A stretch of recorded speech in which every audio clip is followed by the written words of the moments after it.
good afternoon everyone. Kala nyo kakanta ako, no? Favorite song ko din yan ng 80s. Pero, syempre, ang topic natin ngayon ay tungkol sa pera. Family expenses, husband or wife or both. What God and man's law have to say about it? Good afternoon everyone. This is Papa Angelo's Successful Life Series program at FB and YouTube Live. Today is August 23, 2020. Welcome to my FB and YouTube Live channel weekly program. This is a Successful Life Series every Sunday na pwede magpabago ng inyong buhay. Makinig lang kayo at i-apply. Hindi pwedeng makinig lang. Kailangan i-apply ang mga natututunan na pinagtsatsagaan kong hanapin. Dahil baka ito na ang sagot sa ating mga problema, lalo na ngayong pandemic. Kaya subaybayan nyo lang ako every Sunday at malaking tulong po ang mga bagay na sinishare natin dito dahil ito ay mga pinag-aralan din ng mga eksperto at nasubukan na rin ng mga mag-asawa at naging effective sa kanilang pagsasama at naging mas matibay ang kanilang pamilya. Kaya mga kaibigan, naguguluhan ka ba sa buhay mo? Lalo na sa mga mag-asawa. Marami ka bang tanong sa buhay mo na hindi nasasagot ng magulang mo simula pagkabata mo? At ngayon tumanda ka na lahat ay hindi pa rin nasasagot. Na kahit mga kaibigan mo ay hindi masagot. Hanggat inabutan ka na ng pandemic, wala pa rin sagot. Baka ito na ang programang sasagot sa mga tanong mo. Sa mga tanong ninyo mag-asawa. Baka si Papa Angelo na ang sagot sa malaking question mark sa buhay mo. Dahil ako din ay maraming tanong sa buhay, mga tanong na hindi mo makikita ang sagot sa eskwelahan, na hindi mo makikita ang sagot sa kahit anong libro sa library, na makikita mo lang pala sa isang napakahalagang libro na iningatan from generation to generation.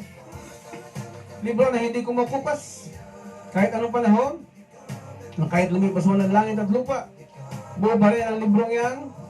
At ang librong yan ang mas may maliwanag na paliwanag kung saan tayo nanggaling, sinong mo sa atin at paano tayo ginawa. Tayo ay product niya. Tayong mga tao. Human being. So tawagin natin siyang manufacturer. At ang librong yan na sinasabi ko ay manufacturer's manual. Manufacturer's means manu or the maker. And facturer means the mind of the maker. The purpose of why that product was made by the maker. At sa bawat product ng bawat manufacturer ay may instructions manual. Doon lamang nakasulat ang kanilang mga sikreto kung paano ginawa ang isang produkto at ano ang mga special features na nakapaloob doon.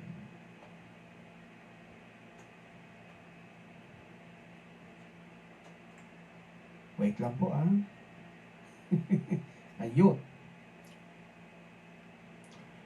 At ang instructions manual na yan ang magpapaliwanag ng purpose at tamang paggamit sa product. Okay? Kaya pag tayo mga tao ay nag-malfunction, we should always refer to our manufacturer's manual.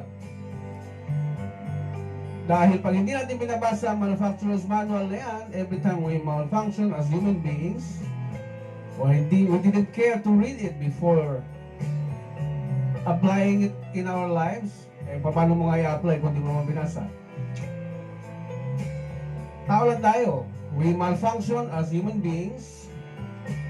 At pag tayo nag-malfunction, we complicate things. We make wrong decisions in life. At kadalasan, yung wrong decisions na yan has a lifetime effect. Pag matigas ang ulo natin, we try to solve problems in our own way. We experiment. So ang ending, trial and errors. Trial, then error. Trial, then error. We experiment what works or not. Then we get hurt in the process. Masakit nito, pati mga loved ones natin, nasasaktan natin. We hurt our families, we break our relationships. And according to history of mankind, many did not survive experimenting. Parang airplane din kasi yan. Nagpa-under ka ng aeroplano without the GPS, compass, without the right guide. In the middle of your journey, nag-experiment ka. Try this, try that, try this, try that. And according to the experts, when we experiment things, we make it complicated talaga. And complication is the result of our ignorance daw. Ignorance to what? To how to operate the product. Ignorance to the manufacturer's manual. Because we don't care to read our manufacturer's mind on how and why we are created as human beings. And what to do when we are malfunctioning as human beings. Kompleto yun, iniwan niya lahat ng guide doon. So today, pag-usapan natin muli ang mga issues na madalas gumugulo sa buhay natin. Ito ang ating topic ngayon, family expenses, husband or wife or both. What God and man's laws have to say about it. Bakit kailangan pag-usapan to? Family expenses, financial matters. Madalas din itong pinag-aawayan ng mag-asawa. At pag nagpatong-patong ang lahat ng dahilan ninyo mag-asawa sa mga pinagtatalunan ninyo bukod sa financial expenses, nauuwi talaga sa hiwalayan. So, marami ang masyadong confident sa pag-aasawa without discussing this issue, this financial matter during marriage. Masyadong confident tayo. Kaya, ano nangyayari? Again, trial and error. Okay. Ang feeling kasi natin, madali na pag-usapan niya. Sagot mo yung Meralco, sagot mo yung tubig, sagot mo yung dali-dali lang, Papa Angelo, kailangan pag-usapan niya. Yes, kailangan pag-usapan. Bakit? Marami na naghiwalay dahil dito. dahil sa pera. Okay? Kasi nagpapatong-patong yan eh. Siyempre, pag napuno na, doon ka na mag-decide. Ayoko na. Pag nagpatong-patong ng dahilan mo, isa lang yung pera eh. Siyempre, affected na yung iba. Pag hindi nakikisama yung isang partner sa usaping pera, talagang mauuwi sa problema. At another problema. And another problema. Hanggang sa hindi na kayo nag-uusap. Okay? Okay. So, bago ko puntahan yung detalye, mga kaibigan, thank you Sir Gabriel, for watching. Maginig ko muna ating sponsors. This FB live presentation is brought to us by BCIDP Exclusive School for Couples, which advocates building of stronger marriage foundations and happier families for the next generation. BCIDP Family Mediation Center Philippines, the very first family mediation center that advocates strengthening every family in the Philippines for a stronger nation by settling the disputes of every couple or families where going into courts is not an option. That every dispute in the marriage can be easily resolved with the proper guidance of a better mediator or a better mediation center that focuses on the foundation of the nation, which is the family. And so this is in cooperation also with BCIDP Law Office, which provides legal solutions and best practices to your marriages like annulment, nullity of marriage, Islamic divorce, divorce recognition, family problems, visa problems, immigration problems, corporate problems, property problems, and other problems pertaining to those issues or disputes. Tatang klaseng problema sa negosyo, ari-arian, property, pamilya, kasal, paghihiwalay, Islamic divorce, visa. Lahat po yan. Ginagawa po nila. Sigurado solve lahat yung problema ninyo sa pamagitan ng kanilang expertise. Kaya kung kailangan nyo ng payong legal o aksyong legal para sa inyong mga problema, sisikapin na lang matulungan kayo. At sila ay may mahigit na 30 years na experience sa paghahawak ng mga kasong legal sa Pilipinas, particular na sa makikipag-deals sa tatlong branches ng ating gobyerno, which is the executive, the judiciary, and the legislative. At ang bagong tatag nilang opisina na Family Mediation Center ay kauna-unahang kumpanya na ang tanging layunin ay mapatibay, maisalba ang anumang sigalot sa magitan ng mag-asawa o mag-anak nang hindi na kailangan pa pumunta sa korte. So once again, BCIDP Family Mediation Center Philippines, ang kumpanya na nagbiligkis sa bawat pamilyang Pilipino. Bisitahin nyo lang kanilang website, bcidplawgroup.com, or dito sa Facebook. And so, our topic for today, umpisahan ko na. Family expenses. Sagot ba ito ng husband lang? Ng wife? O both? Sana marami pa makapanood nito, no? Gusto kong umpisahan ang usaping ito sa pangangailangan ng pamilyang Pilipino. How much daw does a family of 5 needs to survive in a month? Kung 5 kayong miyembro ng pamilya sa bahay, 5 kayo, magkano kailangan nyo daw para makasurvive sa isang buwan? Okay? So, basahin natin to. Ito ay mula sa report ng NEDA. Mula sa pag-aaral ng NEDA. Okay? How much ang kailangan? 42,000 a month to survive. Imagine mo yan.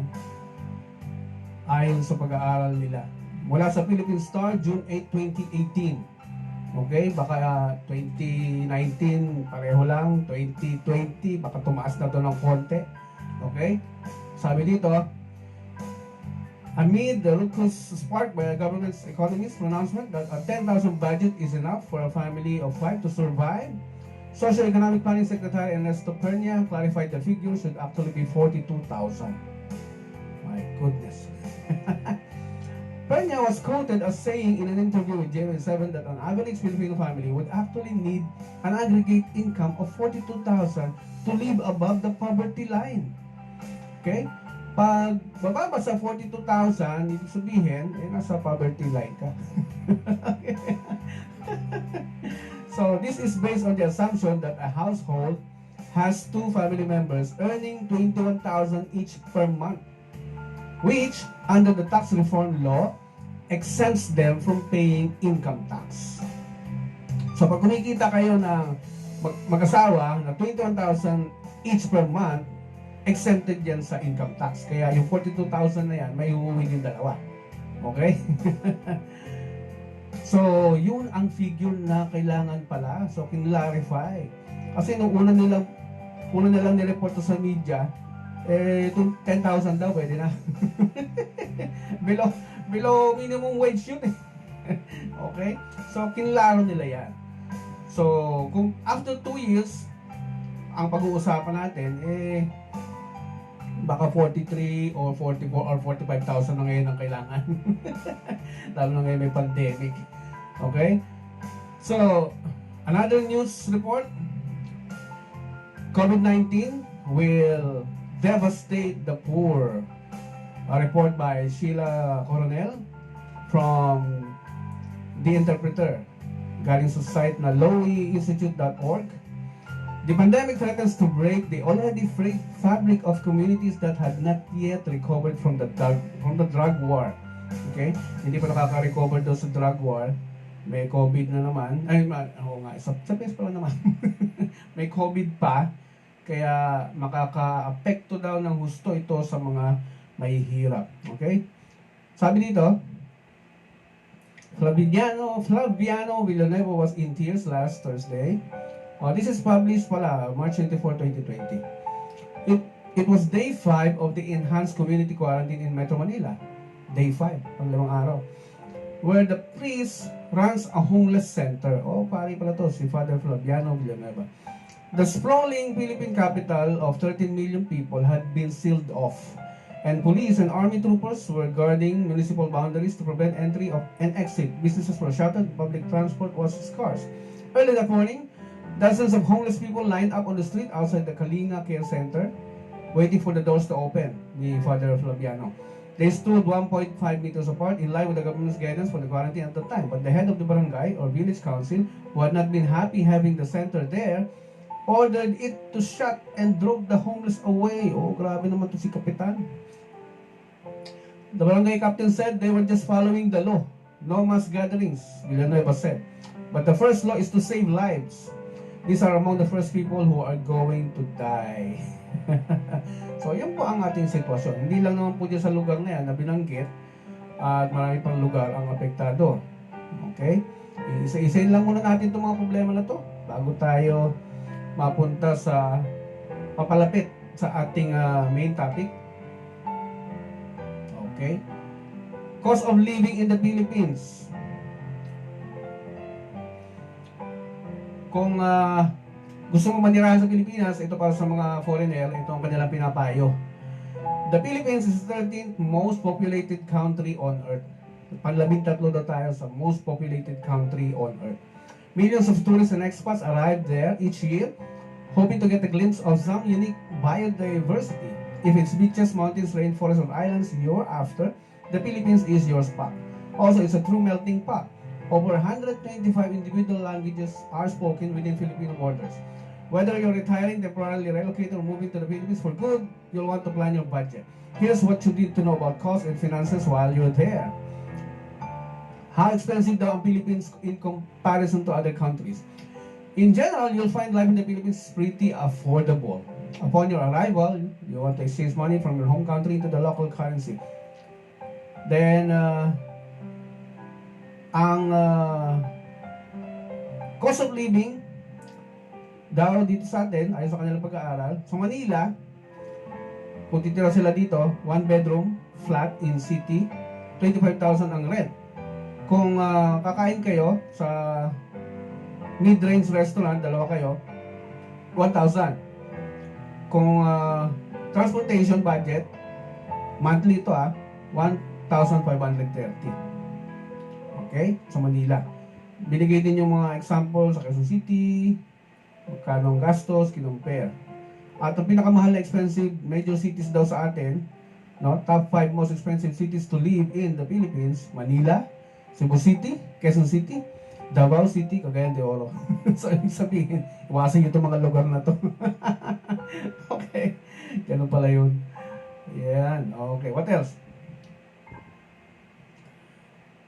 Kung solo ka lang, or individual, kung nag-iisa ka sa buhay, eto naman, ang kailangan mo para mabuhay ng marangal. Okay.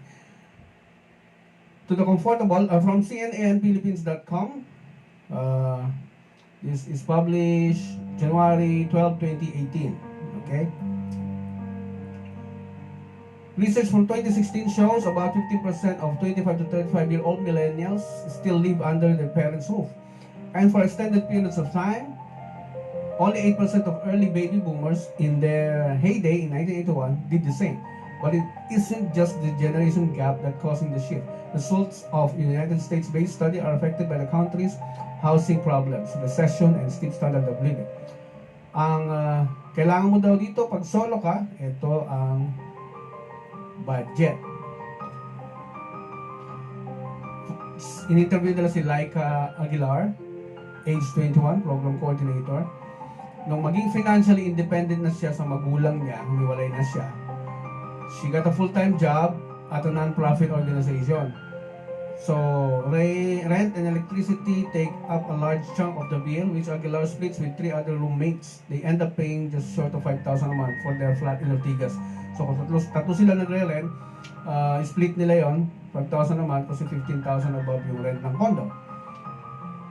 So, kung nagsusolo ka talaga, you need about, hindi nilagay dito. Pero, the reality of this is, kailangan mo kumita, as a solo individual, kailangan mo kumita ng between 18 to 21,000. Kasi pag pamilyado ka na, yun ang naging batayan, no? 21,000 kayo mag-asawa para makasurvive. For your family to survive. Next. Kung mapapansin nyo, the society or the government provides this to the females. Kung siyempre pag nabuntis ang wife, naka-ready ang SSS to provide the benefits na extend na yan. So kung i-research nyo, may binigay ng maternity leave benefits na expanded or more than the usual or the 60 days before na naging 105 days na ngayon. Okay? Ito ay effective since last year, March 2019. Okay? So, just research it. Baka makalimutan na mga manganganak dyan, ha? 105 days na. Sa mga lalaki, syempre, pag nanganak naman ng asawa, may paternity benefits na binibigay din ng SSS. And this is a 7-day period leave na non-convertible to cash at kailangan talagang tumulong sa asawa sa panganganak for 7 days. At ang nakakatuwa pa dito, may kondisyon yung SSS na yan. Ako ay dating HR manager. Yan ay kailangan kasal para ma-enjoy yung paternity benefits na yan. Hindi pwedeng unmarried. Okay? So, pag hindi pa kayo kasal, hindi mo ma-enjoy ito. 7 days leave na paid ng company. Okay? Now, dahil nag-asawa ka, maaaring magkaroon kayo ng properties bago ikasal, or during marriage, nagkaroon kayo ng properties. Ano ang masasabi ng batas dito? The regime of separation of property. Okay? Papasahin lang natin ang sinasabi ng batas tungkol dito. What is the regime of separation of property? It governs that each spouse shall own, dispose of, possess, administer, and enjoy his or her own separate estate without need of consent of the other. In this regime, each spouse shall belong all earnings from his or her profession, business, or industry, and all fruits, natural, industrial, or civil, due or received during the marriage from his or her separate property. And this is according to Article 143 of the Family Code. Kung ito ang inyong piniling regime of separation of property, no? Kadalasan naman to sa mayayaman to. Pag meron kang binitbit na mga ari-arian sa marriage, talagang kailangan nyo mag-usap tungkol dito. Pero mamaya i-explain ko sa inyo na yung mga ganitong agreement, wala ito sa Biblia. Hindi ito pamantayan ng Diyos pagdating sa mga mag-asawa. Kaya maganda yung pakinggan nyo yung mamaya. Abangan nyo. So, sabi sa Article 143, should the future spouses agree in the marriage settlements that their property relations during marriage shall be governed by the regime of separation of property, the provisions of this chapter shall be supplementary. Okay? Kung may kasunduan kayong ganyan, siyempre, kahit na nakasulat yan, it can also be the cause of your disagreements or misunderstanding during the marriage. Okay? Now, pag conjugal partnership, saan mo i-charge? Conjugal partnership. Paano magiging usapan nyo nito? Wait lang, ha?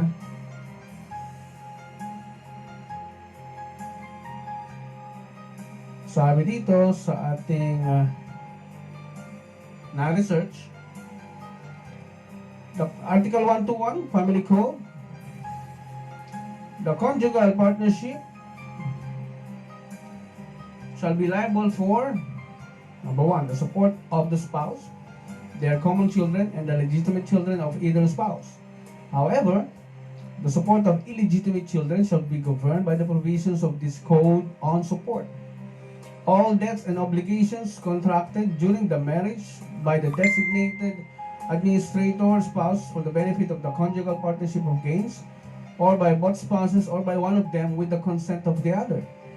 Number 3, debts and obligations contracted by the either spouse without the consent of the other to the extent that the family may have benefited. Okay.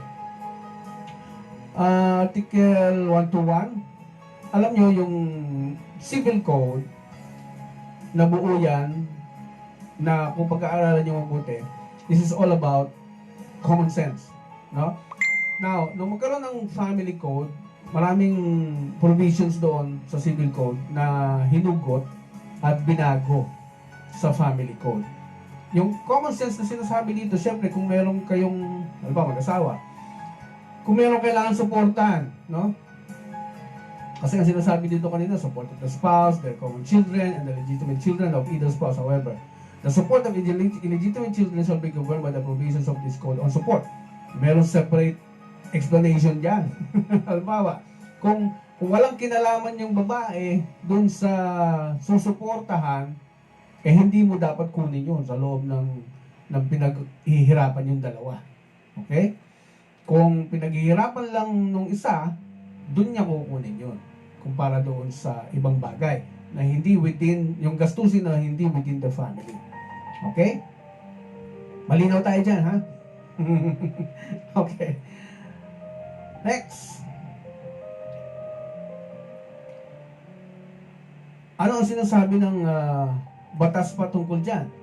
Doon sa civil code, pag sinabi natin civil code, before the family code, ito yung time na panahon na hindi pa naupo si Cory Aquino. Kaya kung kinasal kayo before Cory Aquino, masusunod ang civil code. Ano sinasabi ng civil code? Sa Article 111, the husband is responsible for the support of the wife and the rest of the family. These expenses shall be met first from the conjugal property, then from the husband's capital, and lastly from the wife's paraphernalia property. In case there is a separation of property, by stipulation in the marriage settlements, the husband and wife shall contribute proportionately to the family expenses. Okay? So before Cory Aquino, doon kayo kinasal, husband ang responsible for the support of the wife and the rest of the family. Okay? Nung dumating ang family code during Cory Aquino's time na Article 68, the husband and wife are obliged to live together, observe mutual love, respect and fidelity, and render mutual help and support. So yun ang sabi sa Article 68. Sa Article 70, the same code, family code, the spouses are jointly responsible for the support of the family. The expenses for such support and other conjugal obligations shall be paid from the community property and, in the absence thereof, from the income of or fruits of their separate properties. In case of insufficiency of or absence of said income or fruits, such obligations shall be satisfied from the separate properties. Okay? So, kung kinasal naman kayo during the effectivity of the family code, ibig sabihin from Cory's time to Duterte's time, okay, pareho na kayong responsible sa pangangailangan ng pamilya. Okay? Kasi, sabi nga, husband and wife are obliged to live together, observe mutual love. Mutual ang ginamit na word, respect and fidelity, and render mutual help and support. So, inulit muli yung mutual help and support. At Article 70, nilinaw na the spouses are jointly responsible for the support of the family. Now, ang tanong, saan manggagaling? Saan kukunin yung support na ito? Siyempre, yung kinikita yung dalawa, pagsamahin nyo. Okay? Kung meron kayong mga properties na pinapaupahan, kukunin nyo yan din doon. Or, kung kanya-kanya kayo, may sarili kang property lalaki, may sarili ka rin ka property babae, pwede rin daw kunin doon. Or fruits of their separate properties. Okay? Kung kulang, in case of insufficiency, sabi, or absence of said income or fruits, kung walang ganon, such obligation shall be satisfied from the separate properties. Di ba? Ang batas ina-assume lahat ng nag-asawa mayaman Okay? Ganito ang magsalita ang batas I-assume na marami kayong properties, no? Pag nag-asawa ka. Kaya ginawa lang nilang in-assume na nila na maraming properties yung bawat mag-aasawa. Or baka yumaman during marriage, di ba? At hindi pa rin ma-address ang issue. So yan po ang sinasabi ng man's laws. So yan po ang pamantayan na binigay ng gobyerno, ang batas ng tao, sa pag-handle ng financial matters tungkol sa family. Okay, ano kaya sabi ng batas ng Diyos? At ni Papa Angelo tungkol dito. What does the Bible say about financial matters, about life? May asawa ka man o individual? Leviticus chapter 27 verse 30. A tenth of the produce of the land, whether grain or fruit, is the Lord's and is holy. Proverbs 3 verse 9. Honor the Lord with your wealth, with the first fruits of all your crops. And Malachi chapter 3 verse 10. Bring the whole tithe into the storehouse, that there may be food in my house. Test me in this, sabi ng Panginoon, and see if I will not throw open the floodgates of heaven and pour out so much blessing that there will not be room enough to store it. Okay, yung mga binasa ko sa inyo, ito yung mga verses na nasa Bible pagtungkol sa financial matters yung pag-uusapan. Although pag inikot mo yung Bible, mula umpisa hanggang dulo, wala kang makikita doon na pamantayan ng mag-asawa tungkol sa paghahawak ng pera. Wala doon. Walang ganun, Mars. Okay? Ano lang ang binigay ng Diyos? May pamantayan siyang binigay na 10%. Sa lahat ng kinikita natin, itutulong natin sa Panginoon. Kung paano paraan mo man itulong yun sa Panginoon, ikaw nang bahala doon. Tayo nang binigyan ng karapatan tungkol doon. Okay? Kaya kung kayong mag-asawa, gusto niyo talagang pagpalain yung inyong pagsasama. Sa kinikita niyong dalawa, magtatabi kayo ng 10%.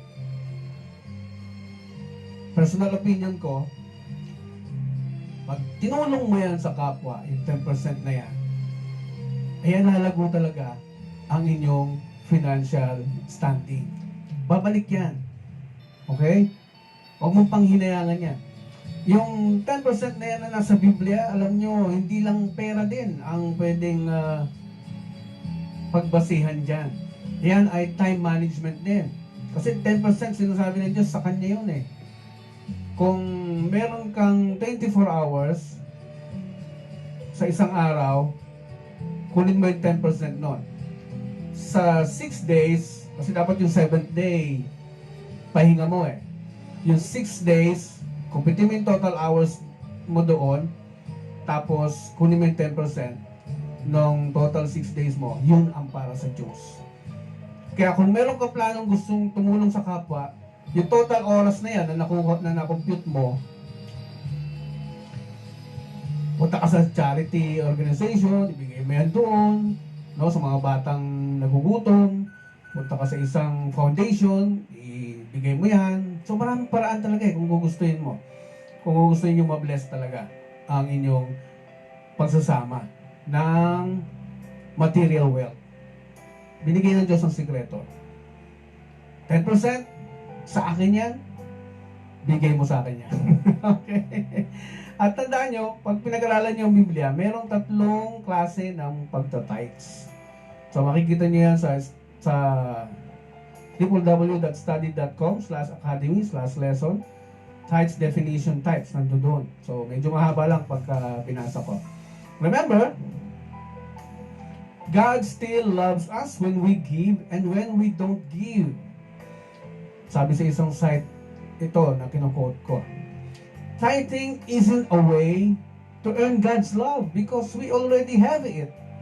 In fact, in Matthew chapter 23 verse 23, Jesus warns against focusing too much on the rules of tithing without paying attention to the more important things like justice, mercy, and faithfulness. No?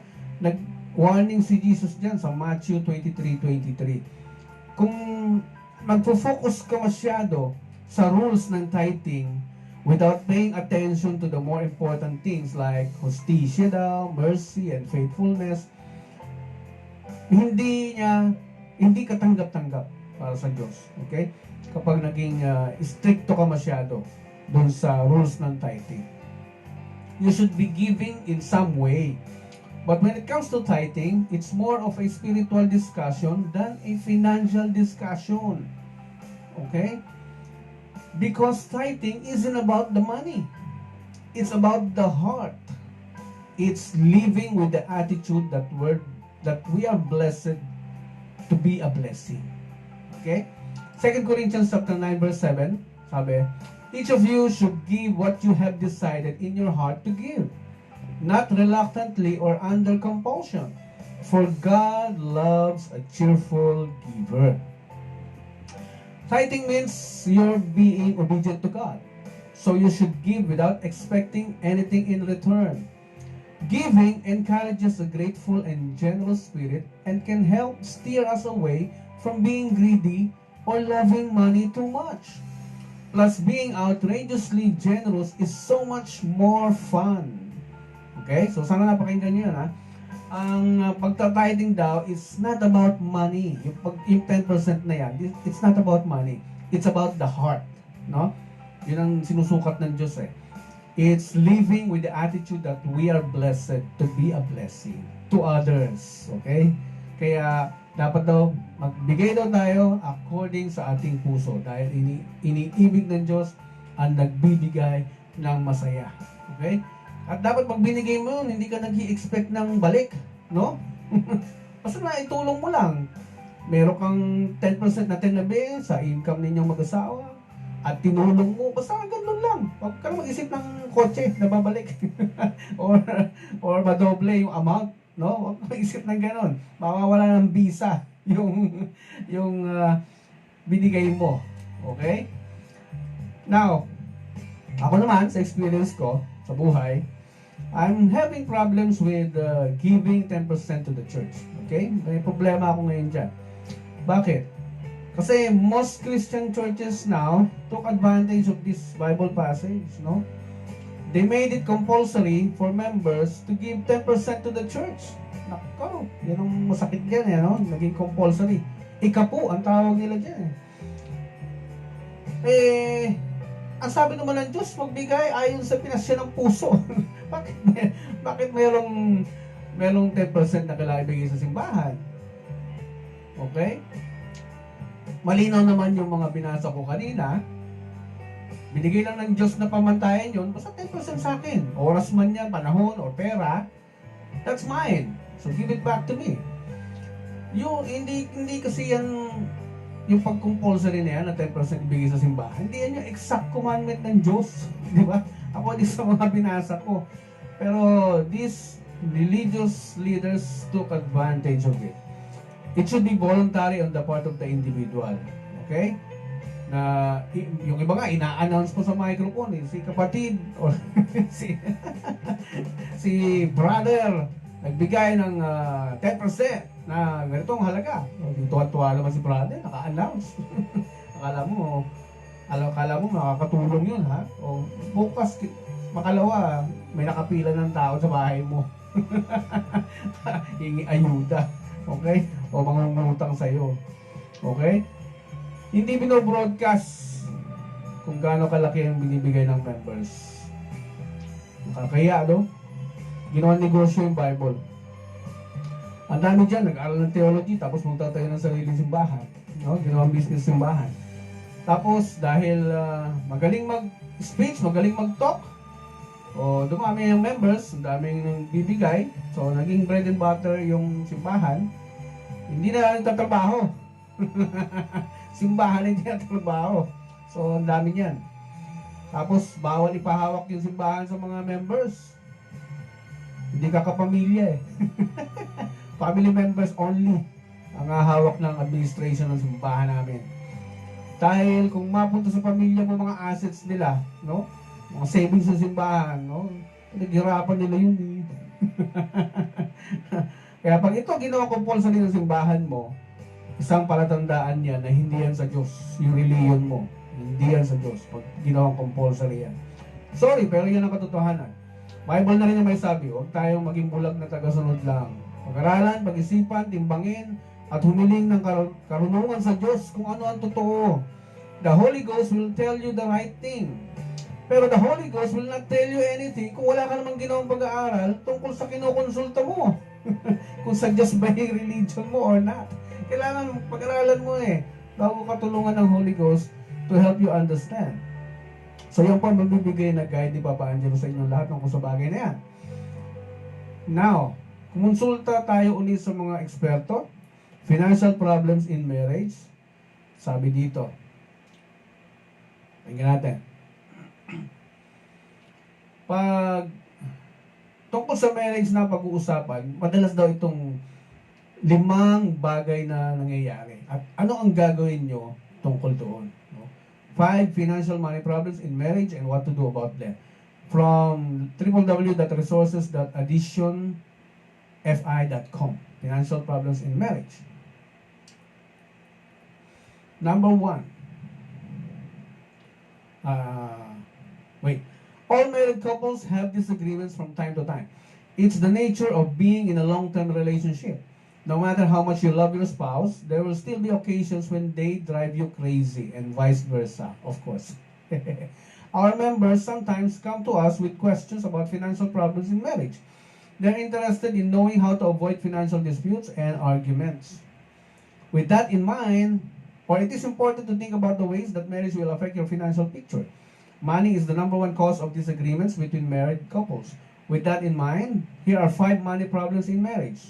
Some advice to help you resolve them. Okay, number 1. Different financial personalities. The first big financial problem that can affect marriages is when each partner has a different financial personality. By that, we mean they think about money differently. A common division of personality might be that one partner is a spender, gastador, someone who likes to buy new things and doesn't mind paying a high price for them, while the other partner is inherently a saver, preferring to seek bargains. No? Magkaiba kayong personality tungkol sa pera. Yung isa gastador, yung isa nagtitipid. Yung tinitipid mo, ginagasta ng isa. Ganun po mangyayari yan. That's an issue that can lead to big problems if it's not addressed. Oh, you see? Mga eksperto na nagsasabi nito. The way to handle it is to talk about it openly and calmly. Alam mo, mahal, napakamahal ng binili mo. Yung ganun, di ba? Openly and calmly. Each of you should express your concerns and work out a blended spending style that's respectful of both your needs. Okay? Number 2, hidden spending. On a related note, if couples don't talk about spending and money management openly, there's a risk that one partner may hide their spending from the other partner. If it's not checked, it can turn into a problem and erode the trust between the two. Oh, you see that? Pag merong isang bili ka ng bili, tapos patago, nagkakaroon ng kalawang, no? Sa pagsasama yung dalawa. Erode the trust. It can turn into a problem and erode the trust between the two. Having joint accounts makes it difficult for anybody to hide their spending. Kung may joint account kayo, o pag may lumabas na withdraw, malalaman mo. Ano itong withdraw mong 10,000 na to? Saan napunta to? Okay. While it may not be easy to talk about spending habits, it's important to do it and to make it clear that part of your responsibility as a couple is to be open and upfront about spending. You can also create budgets to help you spend within agreed upon limits. If it's still a problem, then the potential exists that a person with the spending problem needs outside assistance from a therapist or counselor. Kapag daw nagpatuloy pa rin, bili ng hindi nagsasabi sa iyo, may sakit na daw, di ba? Magpatingin na daw sa therapist or a counselor. Ibig sabihin na addict. Nakaka-addict din pala yung gano'n, ano? Yung bili ng hindi mo alam, no? Yung partner mo. Number 3, hidden debt. Ito naman, yung nangungutang na hindi mo alam. Okay? What happens if one spouse runs up their debts and doesn't tell their partner about them? This is a problem that people can bring into a relationship if they don't reveal they've got a significant amount of credit card debt.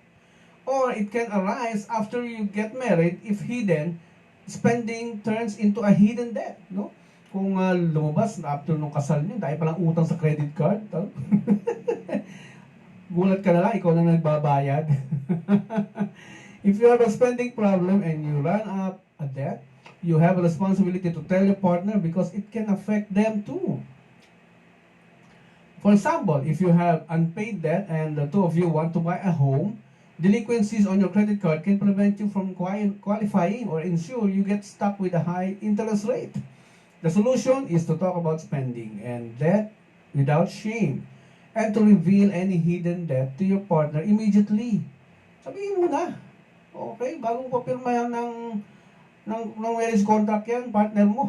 Sabihin mo na kagad. Ano nga nakatago mong utang? Dahil siguradong mapapasa sa iyan. Okay. Alamin mo na, brother. Then work out a debt reduction plan alone or with a financial planner. That way, you'll be able to pay it off and improve your financial picture together.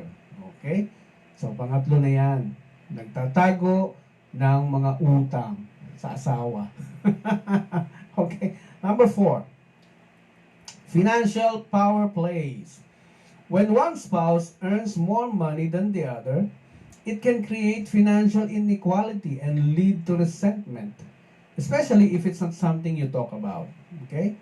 Pag kumikita daw yung isa ng mas kesa dun sa isa, it can create financial inequality and lead to resentment if it's not something you talk about.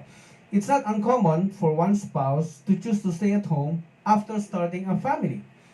The spouse who's at home is working full-time at childcare but not earning any income for it. That can create tension. Oh, kaya pala tensionado. Sino ba yun?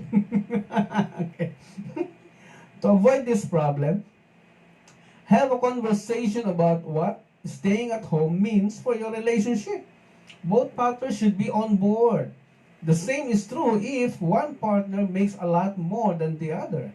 Divide expenses equitably and check in with one another regularly to tackle any problems as they arise. Para maiwasan daw yung problema ganyan, yung feeling na ganyan, mas malaki kita ng isa, tapos yung isa naman busy sa bahay, working full-time at taking care of the children, but not any earning income for it, that can create tension daw. So to avoid this, mag-usap what staying at home means for your relationship, no? Baka kailangan mo na magtrabaho, honey. So, both partners should be on board. Dapat nagkakaintindihan. Okay? Kung meron siyang pangarap at hindi maging homemaker lang, pagbigyan mo. Baka gusto niya talagang matupad yung kanyang dream to work outside for something, no? At dapat, hindi working for others. Kung may negosyo kayo, dapat working for you also. Okay? Number 5. Money and your extended families. Oh, tako. Laging problema to sa mga couples natin. One of the trickiest financial problems to navigate is when one spouse has a family member who's in financial distress. It's natural to want to help people you love, but it's undeniably stressful when the help is ongoing and the money is not going to be paid back. Okay. Sino ba kamag-anak na nagbayad ng utang? Okay. Ako lang yata yun. Okay. As you might imagine, the solution is honesty and transparency in any financial transactions involving your family.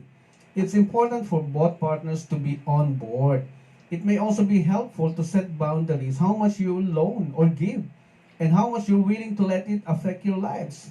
O kailangan mayroong daw boundary. Kung 1,000 lang, ang papahiram mo, 1,000 lang. Huwag paabuti ng 10,000. Malaking amount na yun. Mag-aawayan nyo talaga yan pag hindi bumalik. Okay? At ibabalik ba naman yan kung family member mo ang humingi?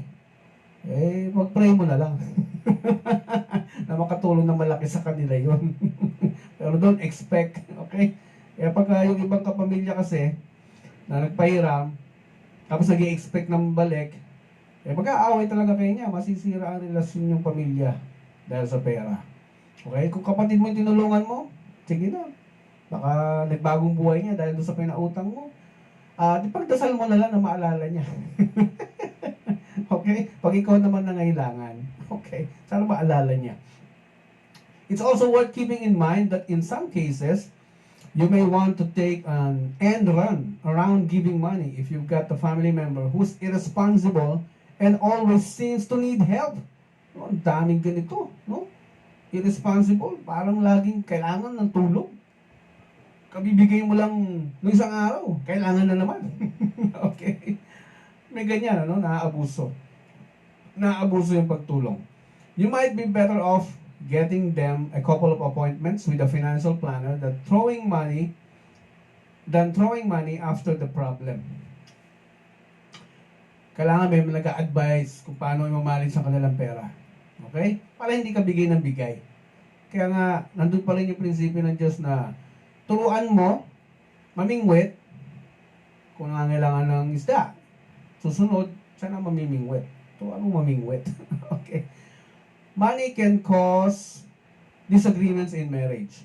But nearly all of the financial problems in marriage can be solved with honesty and clear communication.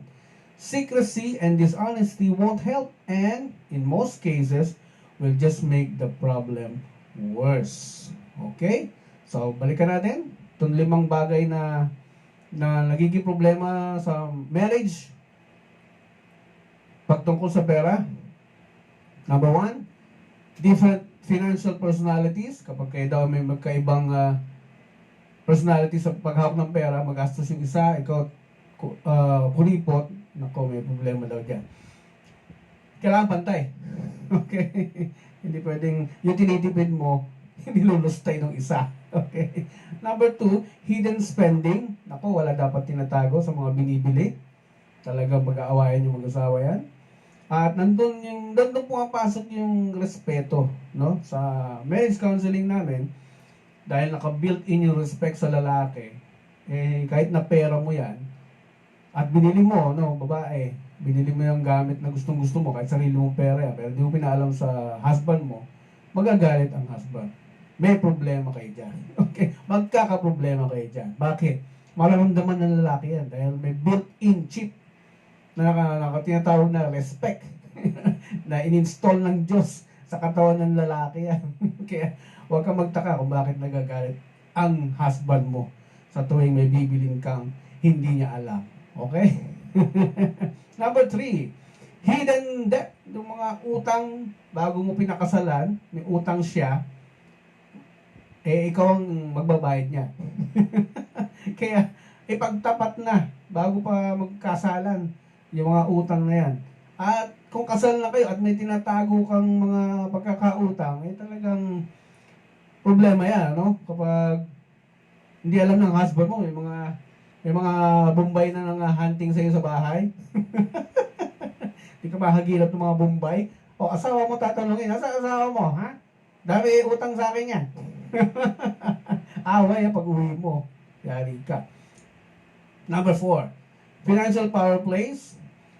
Ito yung kapag ka mas malaki yung kinikita ng isa, so pwedeng magkaroon ng financial inequality and lead to resentment. Lalo na kung hindi nyo pinag-uusapan. Kung tahimik lang yung isa na hindi kumikita, siyempre medyo nandun yung hiya at nahiya siyang i-discuss sa asawa niya, talaga mahihirapan kang i-handle yung situation na yan. So, what to do to avoid that problem daw? Have a conversation about what staying at home means for your relationship. Talaga bang dito na lang ako honey sa bahay? Okay? Ano ba plano mo sa akin? So, may ganun. Dapat na usapan. And number 5, money and your extended family. So, kung may extended family ka na lapit sa'yo, tapos apektuhan na ang financial savings ninyo mag-asawa, so something to talk about yan. Okay? Huwag pamihasain ang lapit ng lapit na kapamilya dahil sasandalan ka niyan for life. Okay.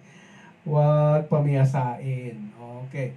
Now, ang another advice pa ng mga experts, total may oras pa tayo.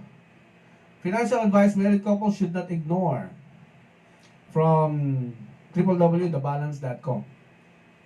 Personal disagreements over financial decision making are among the main reasons that married couples end up in divorce court. Ito diretso na divorce, no? Financial decision making, yung mga disagreements. Unfortunately, even when couples have resources and financial advice readily available to them, they still end up fighting over money. Oh, mayayaman siguro to, ganito ang nangyayari. Kahit na may pera sila, at meron namang advisor, nag-aaway pa rin. A survey conducted by Fidelity Investments found that couples carrying debt argued significantly more, 67% about money, than those couples who were not burdened with debt, 41% lang. Yung mga hindi baon sa utang na couples, 41%. While yung laging nagtatalo sa pera ay 67% dun sa sinurvey nila. So, avoiding agitation, sabi dito. Beyond repaying personal professional debts, the Fidelity survey found that friction between couples often originated around savings and how much money should be collectively saved by the time the pair, kayong mag-asawa daw, reach retirement age. Okay?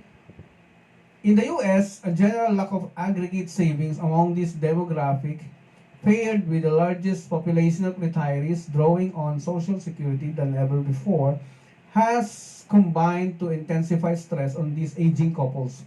Other common arguments stem from where important financial and legal papers should be located and who ought to be the primary decision maker in regard to daily financial choices. So kasi sa US, dahil parehong kumikita, so big issue talaga sa kanila to pagka parehong malaking kinikita nilang dalawa. Iba kasi yung culture doon. So, ang mga babae doon, after the war, yung sa history ng US, kung pag-aaralan nyo, nung matuto ng kumita ang mga babae after the war, kaya na nilang tumindig sa sarili nilang paa pagka iniwanan sila ng husband nila. They can stand on their own. That's why enjoy na enjoy sila doon na may divorce law. Ay ako. Kaya tingnan nyo kung anong family meron sila doon sa US. Another survey found that 70% of married couples regularly argued about money, surpassing fights about household chores, togetherness, sex, snoring, and dietary choices. 70% daw ng married couples ay regular na nag-aaway about pera. Nilampasan na daw yung mga away tungkol sa mga gawaing bahay, togetherness, sex, snoring, yung ano ba yung snoring? Paghilik, and dietary choices. Okay? Couples cited frivolous purchases, household budgeting, and credit card debt as the biggest sources of friction. Yeah. In an effort to help married couples reduce personal disagreements about money and make more accountable financial choices individually and together, below are a few tips that married couples should not ignore. Okay? Top personal finance tips for married couples na itong bibigay nila. Mag-create daw ng separate bank accounts plus one joint account. Okay? May separate bank accounts plus one joint account. Number 2, track your spending. I-monitor yung mga gastusin. Number 3, set financial priorities together. Saan ba pupunta yung mga pera natin? Saan ba, ano ba ang kailangan natin paggastusan in the near future? Okay? Number 1, 2, 3, 4. Ito pang-4, communicate about finances regularly. Communicate about finances regularly. Araw-araw, pag-usapan niya. Okay? And number 5, make a plan to pay down existing debt together. So may mga utang, gumawa ng plano, paano babayaran? Okay. O, involved ka na, kahit na hindi ikaw yung umutang. Involved ka na. pagtulungan nyo lang bayaran. And number 6, be honest about costs and debts. Maging tapat sa iyong partner tungkol sa mga gastos at mga utang.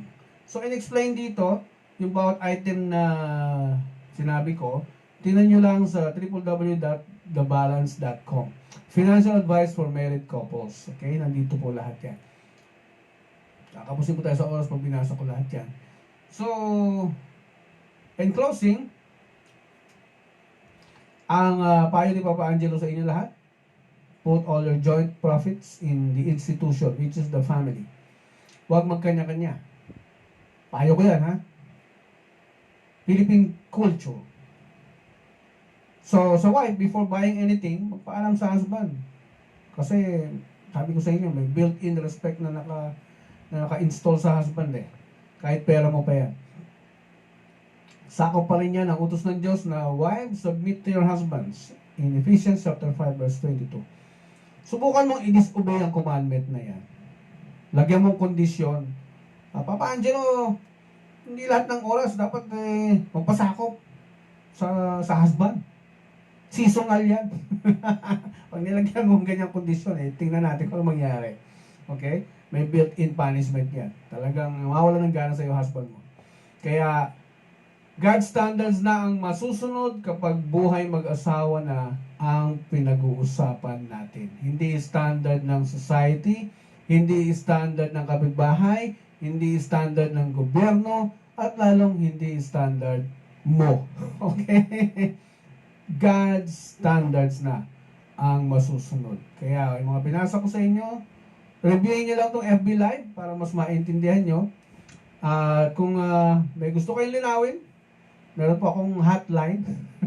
Hotline. Okay? Tawag lang kayo sa landline ko. 8800-3368. Okay? So, mga kapatid, ibalik ko lang yung music ko sandali. Mga kababayan kong Pilipino, tandaan natin na hindi inoobliga ng Diyos na magpakasal o magpamilya ang bawat individual. Kaya kung mag-aasawa ka o biglaan kang nag-asawa dahil nakabuntis ka, pag-aralan mo naman, pare, mare, ang buhay mag-asawa, huwag pasok ng pasok. Okay? So, the moment na dinesisyonan mong magpamilya o bigla kang napunta sa sitwasyong kailangan mo na mag-asawa, masasakop ka na ng God's kingdom laws on marriage. Kaya kung nag-asawa ka sa maling dahilan, dala-dala mo yung kamalian na yan hanggang sa pagsasama nyo. At siguradong puro mali ang mga desisyong magagawa nyo sa buhay dahil hindi kayo ready sa pag-asawa. Puro kamalian ang mangyayari along the way sa buhay ninyong mag-asawa. Pwedeng mag-iba-iba ang tatay ng mga anak mo kung mali-mali din ang desisyon mo sa buhay. Pwedeng magkahiwalay ang mga anak mo. At marami pang possibility na pwedeng mangyari if you started your life the wrong way. Pero alam niyo bang may pag-asa pa siyang maitama? Oo naman, may pag-asang maitama. Para maging tama ang takbo ng buhay nyo, mag-asawa, kahit na nagsimula kayo sa mali, yes, may pag-asang maitama. Paano, Papa Angelo? Nagpakasal kayo o napilitan kayo mag-asawa dahil sa maling dahilan? Para maalis ang sumpa ng maling choice na yan sa buhay, kailangan nyo siyang panindigan ng buong puso. Dahil kayo din ang may kagagawan yan eh. Di ba? Hindi naman yung Diyos, hindi naman yung barangay, hindi naman yung kayo dalawa lang yan eh. Kaya pag lumabas ang bata, huwag niyo siyang sisihin kung bakit hindi natupad ang mga pangarap niyo dahil sa bata. Walang kinalaman ng bata niyo, walang kasalanan ng bata dyan. Huwag niyo siyang sisihin na hindi niyo na-enjoy ang pagkadalaga o pagkabinata niyo dahil sa batang lumabas. Walang kinalaman ng bata sa kalimugan niyo o kapusukan ng damdamin niyo. Nauna kasi ang kalimugan o kapusukan ninyo bago lumabas ang bata. So, walang kinalaman ng bata dyan. Kaya pag tinanggap nyo ng buong puso ang batang yan at ginampanan nyo ng mabuti ang papel nyo bilang magulang, maaalis ang sumpang dulot ng maling desisyon ninyo sa buhay. Pag pinag-aralan nyo pa kung paano maging mabuting husband at tatay, wife at nanay, ang pagsasama ninyo ay pagpapalain. Ito lamang ang formula para maitama ang mga maling desisyon sa buhay. ang baguhin ang perspective, gawing inspiration for good, at i-translate yung bad decisions in life. And you will surely both attract blessings in all forms. Makakamit ninyo ang mga nais ninyo sa inyong pamilya. Just follow the guide about the true design of a family. Huwag kang makinig sa gobyerno, huwag kang makinig sa society, huwag kang makinig sa solsol. Hindi porke ginagawa ng iba ay tama. Hindi porke ginagawa ng marami ay tama. Kung may natanggap kang payo sa kaibigan mo o sino man pinagtitiwalaan mo, paano mo masusukat kung magiging effective ba yung pinayo niya sa inyo? Ito ay kapag ang makikinabang ay both of you as spouses and to the best interest of the children. Pero kung isa lang ang makikinabang sa inyo dalawa, hindi yan payong galing sa Diyos. At hindi pwedeng makialam ang gobyerno o society sa pamilya dahil ito ay panghihimasok sa product ng iba. Tayo ay product ng Diyos. Diyos lamang ang pwedeng magsabi kung ano ang nararapat gawin sa ating family problems. Because human family is God's product. So if you listen to the government or society how to handle your family, you will only suffer. Magsasuffer ka lang. Magsasuffer ang pamilya mo. Magugulat ka na lang, kahit gawin mo, mahirap pa rin kayo. Kahit kalabaw ka pa rin sa katatrabaho. Because not knowing God's principles and laws on marriage will make you suffer kahit ignorante ka. Or dahil ignorante ka. Okay? Hindi mo alam eh. Will make you suffer continuously. And remember, our ignorance will not save us from the consequences built in when you disobey or when you don't know God's principles and laws. Magugulat ka na lang, Lord, bakit wala naman akong ginagawang masama? Bakit minamalas ako? Maaaring hindi masama para sa iyo, pero meron kang hindi nasusunod, kaya hindi mo nakakamit yung gusto mo. And your ignorance will never save you from the punishments. So better not to be ignorant by knowing His true design of a family.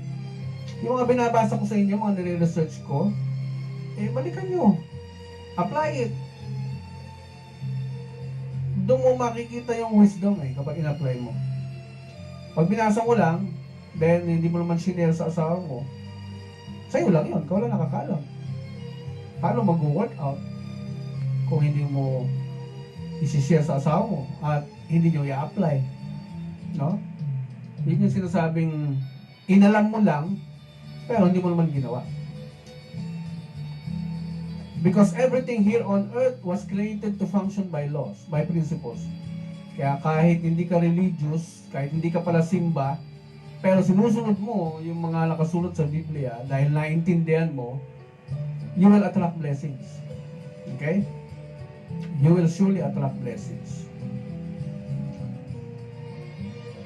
So, ladies and gentlemen, I'm not a pastor, I'm not a priest, neither a religious leader or do I represent a particular church. Wala po akong religion. Because religions are created by man and not by God. I'm just an obedient follower of God and man's laws. I studied both the Bible and the laws of man for the last 30 years now. And I never stopped from learning. I'm still studying up to now. Kasi yun ang commandment ng Diyos. Never stop learning. Kahit sa gabi, mag-aral daw tayo. Yeah, it's in the Bible. So these things became my guide in running my life properly. God helped me comprehend all these life's problems. And the secret to avoid life's problem is to simply follow the principles He taught in the Bible. So use them as your guide while journeying through this life. Kaya kung individual ka, magulang, o solo parent ka na naguguluhan sa buhay at lubang na apektuhan ka ng pandemic na ito, or you are about to lose your sanity, remember, there is always an answer to life's problems. Andito lang si Papa Angelo. So come to Papa Angelo, because life is not a mystery daw, according to Dr. Miles Monroe. Everything in life is designed to function by laws. And these God's laws are life principles na applicable sa buhay natin. And if we just follow them, life would be prosperous, peaceful. Magiging madali na lang i-handle ang mga trial or hardships sa buhay if you have the right guide. Parang biyahe kasi yan. Talaga, journey naman talaga itong ating buhay eh. It's a journey that we need a guide to reach our destination safe and sound. So wala tayong guide, yun, trial and error mangyayari. Ang masakit dyan, baka sa trial and error natin, maubos yung savings natin, maubos yung resources mo, masaktan ng family mo, masira ang relationship nyo, baka wala nang chance, no? For a second chance. Huwag mo lang hintayin yun. Okay? Kaya, the blessings for following sincerely and humbly yung God's principles nang walang kondisyon, just follow them, talagang your family will enjoy the blessings na naka-attach sa pagsunod. So let's start it inside our homes, let's start inside our families. On a daily basis, araw-araw, minuto. Kaya, once again, guys, this is Papa Angelo, your God and Man's Lost Life Counselor. Naniniwala kapag may tamang guide tayo, may tamang takbo lagi ang biyahe ng ating buhay. Thank you so much for watching and for listening intently. Thank you, Bro Gabriel Rosales, and to Nangapol, salamat for watching. Sana abangan nyo ulit ako next Sunday. Okay magsawa, okay mapagod ha. Kahit dalawa lang kayo nanonood sa akin. Di ba? Kung may sishare na naman to sa maraming tao, o di parang ako na rin yung nagturo sa kanila, di ba? Makapagbago man lang tayo ng isa, dalawa, tatlong pamilya, mapapatibay natin yung kanilang pagsasama, galak na galak ang ating Panginoon dyan. Okay? Dahil kailangan niya ng maraming taong magpe-preserve ng earth para sa susunod na generation. Okay? Thank you, Miss Di Paula, for my hair and makeup. And to you, Espolo, for my shirts every Sunday. Hindi na ako makakapag-closing song. Hindi ko na-prepare. Thank you so much. See you next Sunday. Bye-bye.